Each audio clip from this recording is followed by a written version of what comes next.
இந்தாப்பா. ஐயோ சகோதரர் சும்மா எதுக்காக நீ ஒளிகிற? அத நான் சொல்றேன். வியாபாரத்தை டெவலப் பண்றேன் அப்பப்ப கடை வாங்கி 2 லட்சம் ஆச்சு. இது வரைக்கும் வட்டியும் வரல, அசலும் வரல. என்னடா பதில காணா? 2 நாளைக்கு முன்னாடி தான் வந்து எதுவுமே இல்லைன்னு கிராம போனை தூக்கிட்டு போனீங்க. அதுக்குள்ள வந்தா என்ன அர்த்தம் அழகேசனே?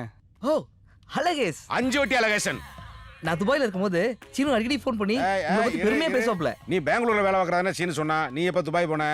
ஆமாடா, நீ எப்ப போன? அது எப்படியோ பெங்களூர் வழியா துபாய். இந்த பார், இனிமே என்னை பத்தி எது பேசினாலும் ஃபர்ஸ்ட் என்கிட்ட கிட்ட பேசு. நான் துபாய்க்கு போனதே நல்லா சம்பாரிச்சு உங்க காசை திருப்பி கொடுக்கலான்ட்டு தானே. இது நம்ம ஊர் ரூபாயா இருக்கா இல்ல திராமா இருக்கா? எல்லா நாட்டு காசு இருக்குண்ணே. சீனு, இந்த பேக்ல இந்த பணம் எங்க? என்ன கேட்டா உன் பேக்கு உனக்கு தானடா தெரியும். நேமா வந்துருச்சு.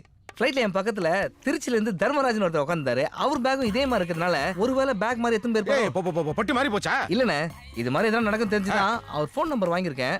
என்கிட்ட துபாய் ஃபோன் தான் இருக்கு. சீனு ஃபோன் கொடு. அது ஃபோன் இருக்கு, ஆனா பேச முடியாது, ரீசார்ஜ் பண்ணல. ஆட இவே ஒரு பிசினாரு இருப்பா. ஏன் போன தரேன் பேசுப்பா. ஓகே.